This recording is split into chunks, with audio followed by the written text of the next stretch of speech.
Os primeiros cabos submarinos surgiram na década de 1850, entre a América do Norte e a Europa, poucos anos após a invenção do telégrafo, na década de 1830. Desde então, usamos redes de cabo para telegrafia, telefonia e, por consequência, para a internet. De lá para cá, a tecnologia foi refinada, mas a aparência de um deles ainda é similar. As capacidades desses cabos submarinos variam muito.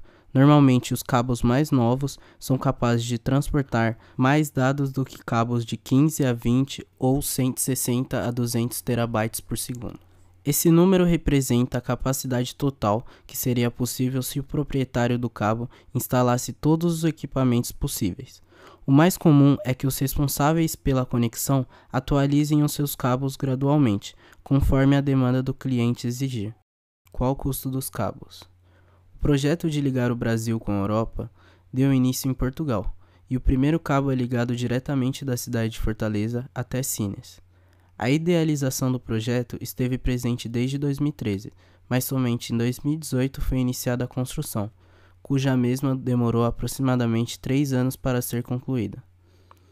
Por ser uma meta com um custo milionário, a Comissão Europeia bancou 25 dos aproximados 150 milhões de euros que foram investidos nos cabos, sendo um total de 885 milhões converter na nossa moeda. Apesar de nem todos os detalhes financeiros serem divulgados, é sabido que o governo brasileiro desembolsou cerca de 8,9 milhões de euros.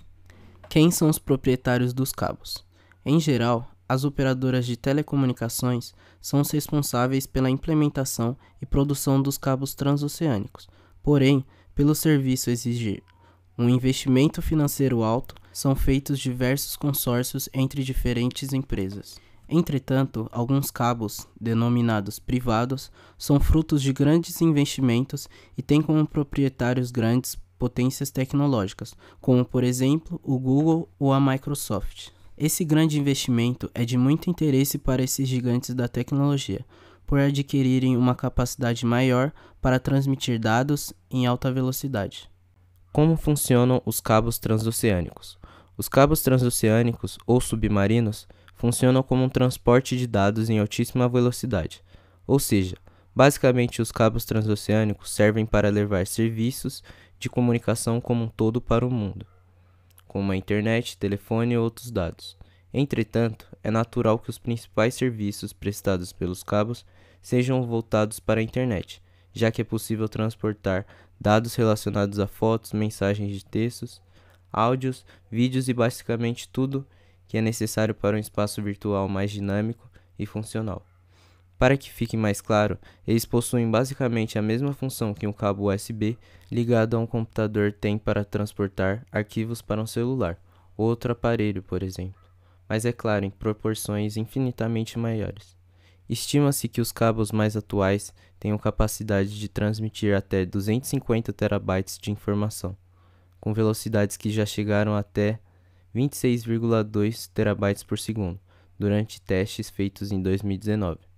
Por isto, podemos considerar que o cabo transoceânico é um meio que possibilita a existência de uma comunicação interligada no mundo inteiro. Dando um exemplo local, é de conhecimento geral que vários servidores de internet, comandados por empresas multinacionais como Meta ou Google, estão localizados a uma distância muito grande do Brasil. Por isso, sem a presença dos cabos submarinos, a internet não existiria da forma que ela é concebida atualmente. Mas e os satélites? Bom, apesar dos satélites serem mais populares nos diálogos da sociedade, tecnicamente eles não possuem a mesma resistência que um cabo submarino, principalmente quando o assunto é chuvas fortes e tufões, por exemplo. Além disto, o tráfego de dados é infinitamente mais veloz com os cabos transoceânicos, cerca de 1000 vezes mais rápido. Como é a estrutura física de um cabo transoceânico? Antes de ir direto ao ponto, é necessário ressaltar que, como os cabos submarinos são basicamente apoiados no fundo do oceano, a profundidade em que eles ficam pode variar bastante. Para isso, é necessário que eles possuem proteções extremamente detalhadas. Cabos que ficam a mais de 20 mil pés de profundidade, cerca de 6 km, recebem reforço contra a grande pressão aquática, enquanto os trechos que permanecem em superfícies mais rasas possuem materiais resistentes contra ataques de animais que vivem no mar, como tubarões e baleias, por exemplo. A composição dos cabos é outro fator que pode variar bastante de acordo com muitos aspectos, como a idade dos componentes, suas capacidades e os caminhos que fazem. Em geral, os materiais mais utilizados incluem uma seção central de fibra óptica, cercada por silicone, fios de aço com alta resistência, cobre, polietileno e amarras de nylon.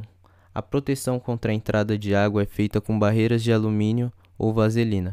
Basicamente, funcionam como uma fibra óptica, que é composta por um vidro ou plástico com um diâmetro extremamente pequeno, possuindo dentro de si cabos muito finos, responsáveis por transportar luz por centímetros ou quilômetros, de forma rápida e eficiente. Por que as empresas não usam satélites? De acordo com o Telegeography, os satélites são ótimos para determinadas aplicações e fazem um trabalho maravilhoso ao alcançar áreas que ainda não estão conectadas com fibras. Eles também são úteis para distribuir conteúdo de uma fonte para vários locais. No entanto, os cabos podem transportar mais dados a custo muito menor. Estatísticas da US Federal Communications Commission indicam que os satélites representam apenas 0,37% de toda a capacidade internacional norte-americana. Drones, balões, satélites e redes wireless. É verdade que Facebook e Google estão investindo em projetos como Aquila e Athena ou Loon, principalmente como uma maneira de levar o acesso para partes em que mal há internet. Mas de forma alguma estão procurando usar satélites de qualquer tipo como forma de substituir o uso de cabos submarinos nesse momento. Ainda não. Vilões dos cabos transoceânicos. Colocar cabos de fibra óptica no fundo do oceano é um trabalho bem complicado, mas as coisas ficaram ainda mais complexas para o Google, que agora precisa reforçar milhares de quilômetros de cabos submarinos. O motivo? Tubarões famintos confundem os cabos de dados com comida. Com um diâmetro do tamanho da palma de uma mão, os cabos submarinos ficam a uma profundidade de até 1000 metros nos oceanos. Eles são revestidos por um duto de metal, o que evita possíveis danos das âncoras dos navios e de barcos de pesca, os maiores vilões dos cabos, ou até mesmo do ataque de tubarões. O processo de implantação dos cabos submarinos é extremamente complexo. Para se ter uma ideia, só enrolar o cabo para colocá-lo no navio pode demorar 3 semanas. Capazes de transmitir dados como voz, imagens e mensagens, os cabos submarinos têm um tráfego até 1000 vezes maior que o dos satélites. A iniciativa de reforço, anunciada durante o evento Google Cloud Roadshow, não será nada fácil. O Google tem mais de 150 mil quilômetros de fibra óptica espalhadas pelo mundo. E tudo o que sabemos sobre o projeto é que o Google vai revestir seus cabos submarinos transpacíficos com material estilo Kevlar para protegê-los de ataques de tubarões. Evidências de que os animais tentaram morder cabos no fundo do mar começaram a surgir em 1987. Há vídeos no YouTube que mostram cenas inexplicáveis de tubarões tentando lançar a sua conexão, mas há cabos com proteções contra shark attacks e esse é o motivo menos corriqueiro. A mordida de peixes, categoria que inclui tubarões, foi responsável por um total de 0 falhas em cabos entre 2007 e 2014. A mordida não resultou em nada. A maioria dos danos vem da atividade humana, principalmente pesca e ancoragem, não de tubarões. Acidentes com cabos são comuns, em média mais de 100 por ano. Barcos de pesca e navios arrastando âncoras enormes são responsáveis por 2/3 dos problemas. Fatores ambientais como terremotos também contribuem.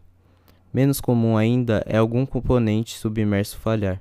A sabotagem deliberada é muito rara.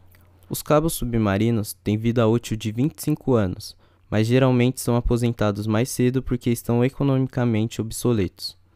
Não podem fornecer tanta capacidade quanto os mais novos, a um custo comparável, e se tornam caros para ser mantidos. Mas por que os tubarões se interessam tanto por cabos de internet? Como a Network World destaca, uma teoria é que os impulsos elétricos enviados pelos cabos podem de alguma forma lembrar os que são feitos por potenciais presas dos tubarões. Diferentemente de cabos terrestres de fibra, ou fios antigos de cobre onde a fibra não emite campos notáveis, os cabos submarinos precisam carregar energia de alta voltagem para repetidores submarinos, o que resulta tanto em campos elétricos quanto magnéticos ao redor e por toda a extensão do cabo. Alguns tubarões confundem os cabos elétricos com peixes e tentam se alimentar dos cabos. O revestimento com material estilo Kevlar não deve prejudicar a emissão de sinais elétricos, mas ao menos deve fazer com que os cabos fiquem mais seguros, tanto para o Google como para os tubarões.